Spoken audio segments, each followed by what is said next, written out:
Welcome this week, heroes. I am in the midst of building something amazing for myself and my family. We've been working on it now for the better part of a year and a half. If you want to claim all the time it takes to plan for something that you're going to build and then go through all the iterations of what's it going to look like, how many stories, all the ins and the outs, what does my wife Jenny want, what's the most useful for our family now and in the future, how could we use it for different guests and things that we want to have stay with us, and all kinds of different events and things that we want to plan.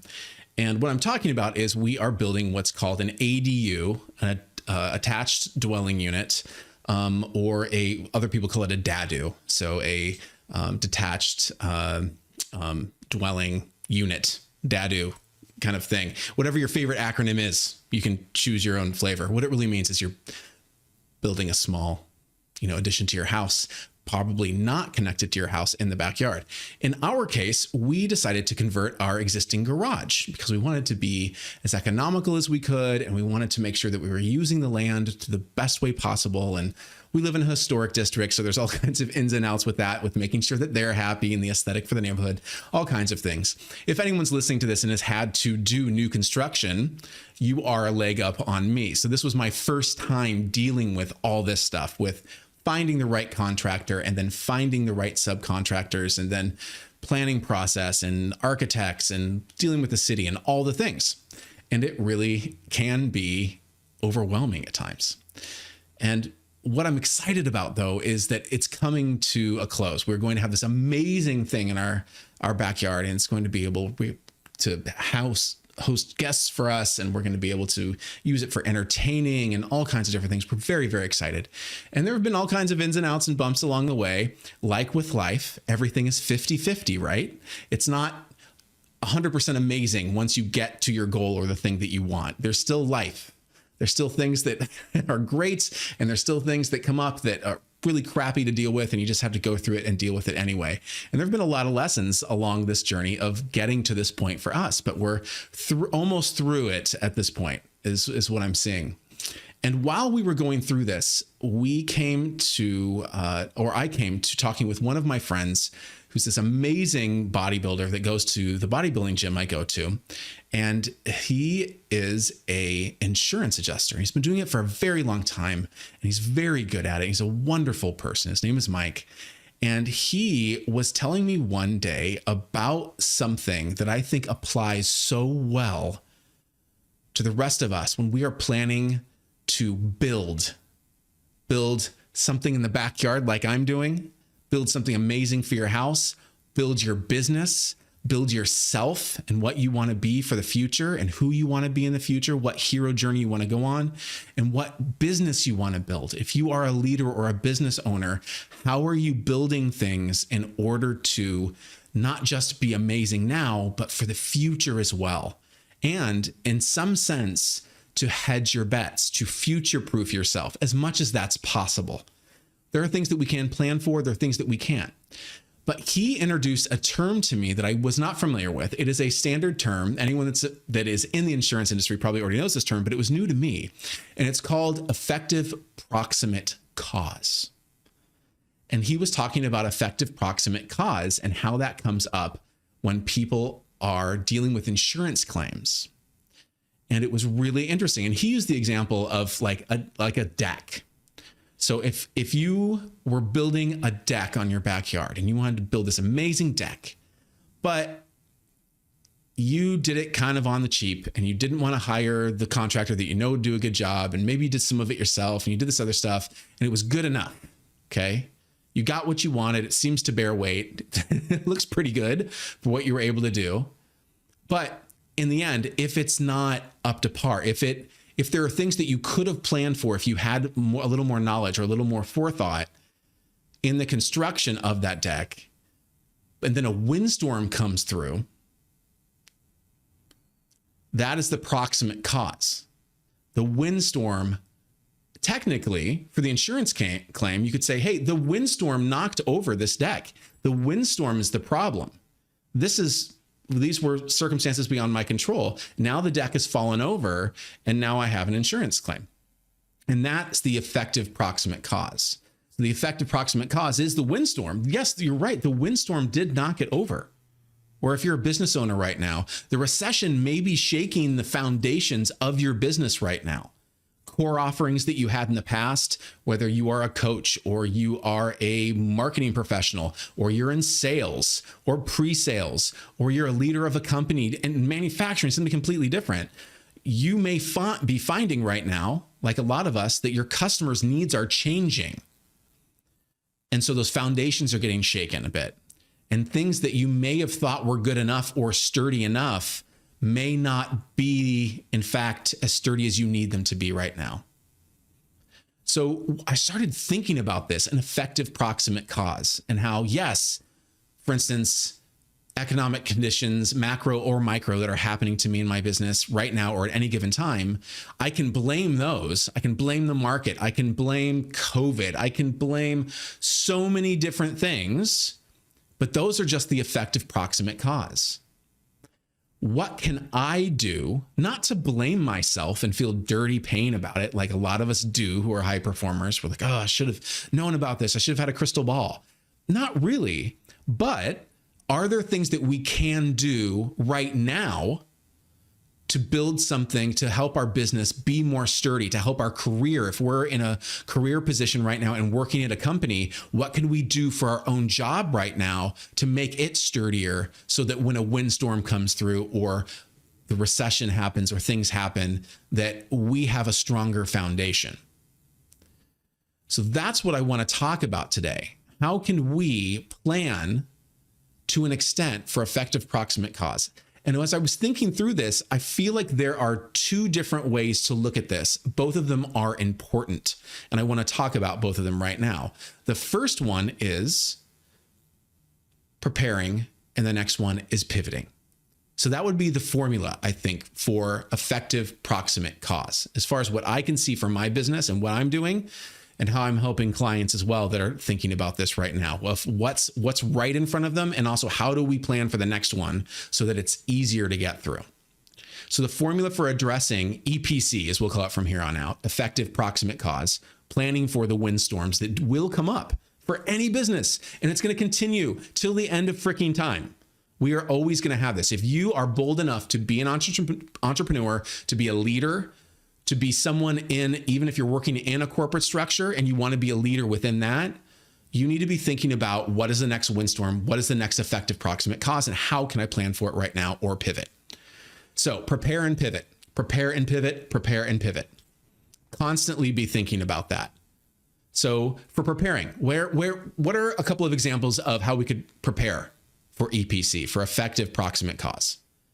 So the way I see it, there are two ways to do that are big ones at the top of my brain right now that I am making sure that we're doing in our business.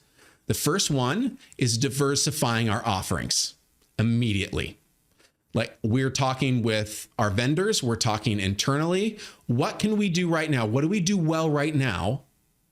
But what could we also add to our skill set or add for our customers right now that would be able to allow us to diversify our offerings? Don't have as many of our eggs in one basket that we could. For instance, if we're talking about us, and we are very good at video marketing, and we're very good at coming up with ideas and iterations and experiences for people, and thinking about how to get people's eyeballs on it and delighting them. So one of the things we're looking at right now is, okay, AI is very hot right now. All of our customers seem to want to know what our take on using marketing automation and AI and video, how we can use AI to our advantage and how they can use it to their advantage in order to help their sellers and themselves and their marketing departments be able to do more with the content they're creating and make their work streams easier. So we're looking at, hey, how can we be a leader in that space? How can we take our knowledge in video and in marketing and in storytelling and apply certain tools to it to make it easier for them to learn and to make our customers' campaigns more effective and easier to track, and so they're not having to do as much manual work in order to do it, whether they're working with us or not. How can we help them with that? So that's just one idea of how to diversify. So are there things that you already are good at? Think about it right now. Are there things you're already good at that with just a little bit of sprinkle on top, Salt Bay, just a little bit of salt, very entertaining, put on top, that you might be able to make a new, slightly different flavor that addresses the needs now and in the future of your customers that you have now and customers that you might be able to attract in the future. So that's one way to prepare for effective proximate cause for that windstorm. Let's go ahead and start diversifying now. The second thing that comes to mind for me, and I know that I'm taking a look at, and a lot of leaders across industries are looking at, is how to get rid of attrition. The constant, especially in the tech space, hopping of employees from role to role to role outside of your company, where you get somebody trained up, they're amazing, they're finally hitting on all cylinders after getting ramped up after the 30, 60, 90 day, they're doing a great job. Maybe they've been with you 1 or 2 years, and then all of a sudden they leave for another company. And all your investment in that employee is now gone. We all know, we've all heard those numbers about how much less money it costs to retain a good employee than it does to hire and train a new one and find a new one who is as good in that role as that employee was. So the two things that we're looking at doing right now, and that we're not the first ones to do this, but we just need to, it's a no-brainer, but you just need to do it. And it's mystifying to me how many companies don't do this. Is first, plan bi-yearly employee market rate reviews for your team. This isn't even hard. You can do this on Glassdoor with the free account on Glassdoor, leaders.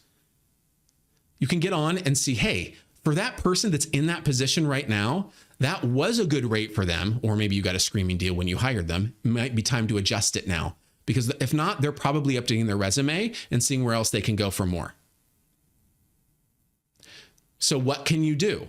Are you at least biannually looking at what's the current market rate for someone that's performing well for me in this job right now, in this area with cost of living? And if you are below that, you might want to look at adjusting. Again, it's going to cost so much more to replace them. And then on top of that, annually, are you working with your employees, with your top performers, and talking to them about retainment incentives? Are you talking with them about where they want to go in their career next? Are you working with them to help them grow their career and go where they want to go? If not, then they're going to find someone that will. We always hear that term, it's just business.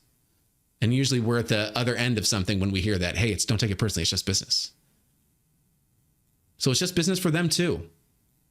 At the end of the day, they're an at-will employee as well in most cases. And so if the market is bearing out that you have a delta of a 10 or 15 or 20% missing ratio there between what they could get if they just went to another company, you need to seriously look at, hey, is it better for me to actually go ahead and pay some more money right now? Yeah, it stings in the short term, but in the long term, I don't have to retrain someone.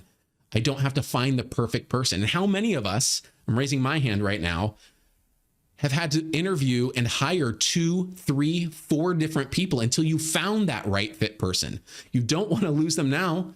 Remember all that time you had to take to interview and give them a sample project, and then they complete it. And then maybe if there was an interview loop, and then maybe that first person didn't work out, so you had to do it all over again for a second person. You finally, maybe on the 3rd try, found the right person.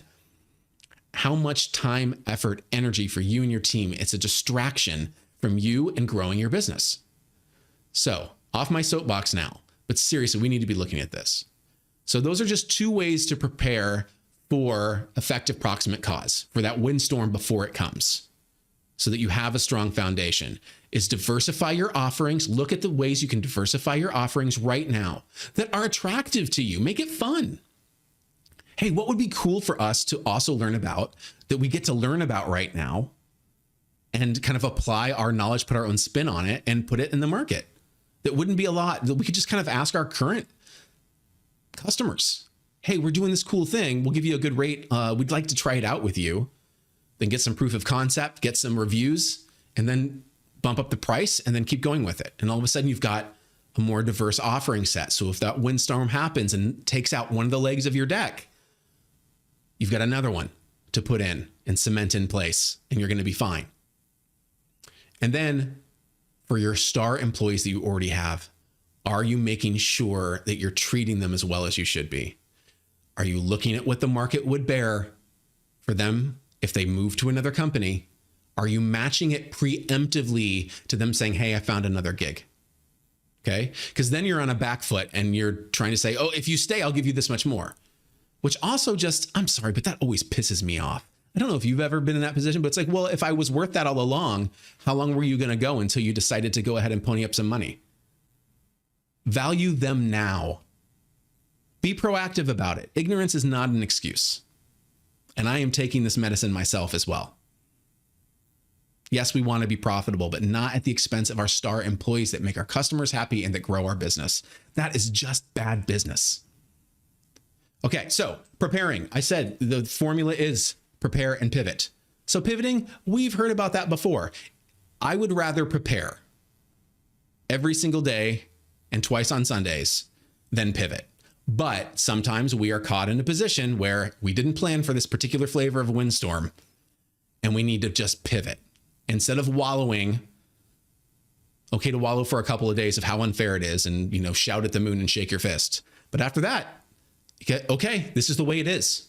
My customers have different needs now. It's not that I suck or that I've done something wrong. I just need, as an entrepreneur, to readjust to what the market needs right now. That's all it is. It's just a game and the pieces are moving around the board, maybe in a way I did not anticipate. So here's 2 ways that you could maybe pivot in those sorts of situations. So when effective proximate cause happens and you didn't plan for it in advance, prepare for it and didn't have a plan for it, then you're going to pivot. One way is, how could you add more value without adding significant cost? So many times I have seen clients and I've seen colleagues and I've seen other business owners think they have to throw out the baby with the bathwater, as the term goes, that like none of their offerings are any good anymore and they have to start from zero. And the sky is falling. That's not true. What are you already doing well that your customers still need, but maybe just in a slightly different way? And how could you over deliver? If you're currently, let's say you're like us and you're doing like a bunch of webinars with SAP and their partners for them. So we do a turnkey package for them, but I started adding some additional things for them so that they would feel some more love. They were like, I think we could do this ourselves. I was like, you could, but how about if we also offered a 60-minute training session with each of your presenters for your webinar in anticipation of their presentation so that we help them polish their presentation before they do it. And we also do a dry run with you so everybody can feel like everything is dialed in. How about if we add those 2 things? To me, did not add a huge significant amount of cost. It basically added time.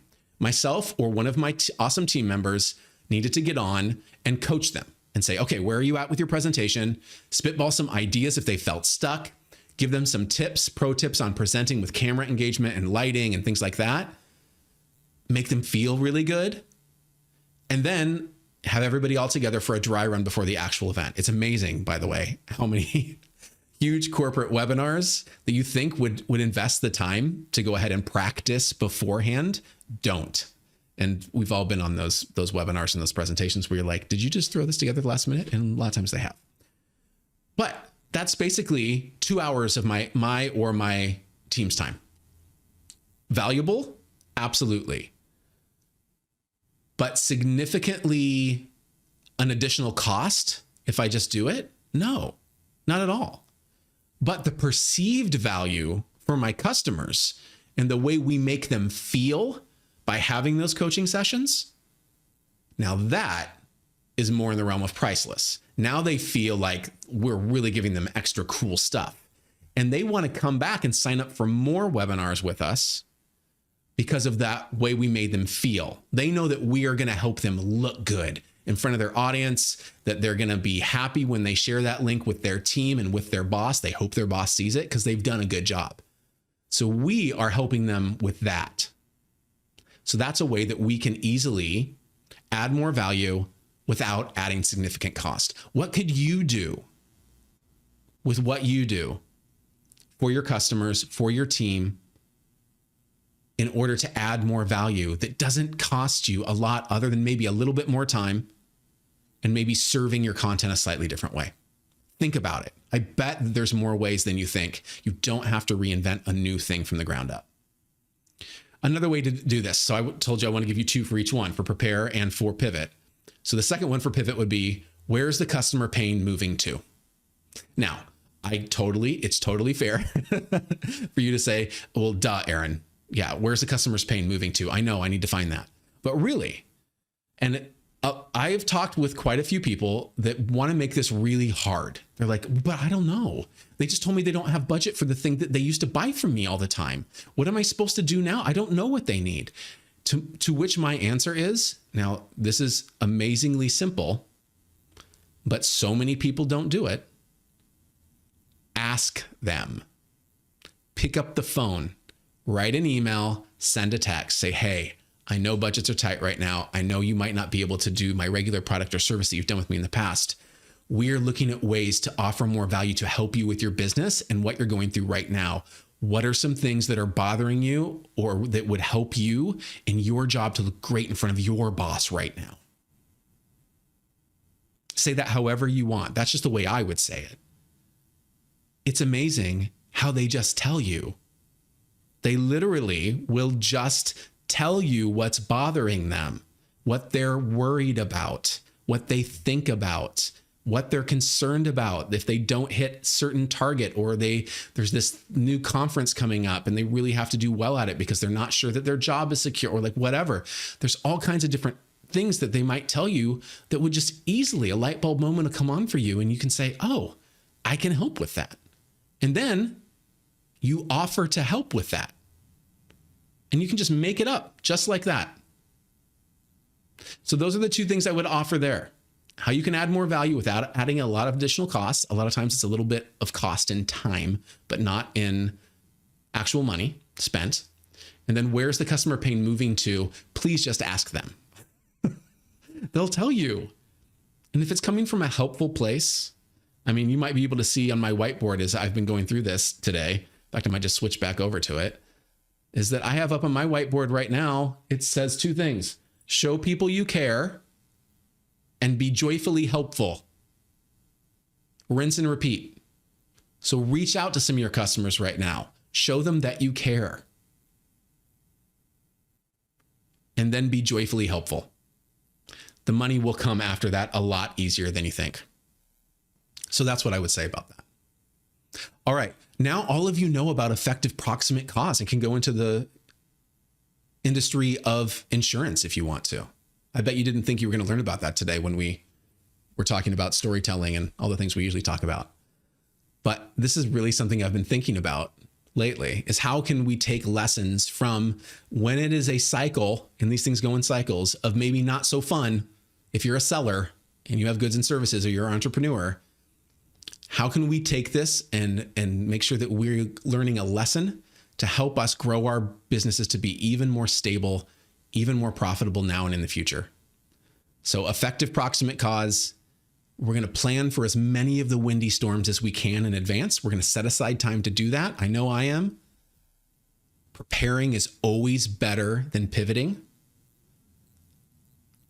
But if you can take the time to do it, think about what storms might come in the future, plan for those baskets, value your employees, make sure you're doing reviews, make sure you're helping them get to where they want to go. And then if you need to pivot, how can you add more value without adding significant cost? And where's the customer pain moving to? Seriously, just ask them. All right, my friends, have a fantastic week. I want your businesses to be strong, cemented, and have as many support columns as possible. I'll talk to you next week. Bye for now.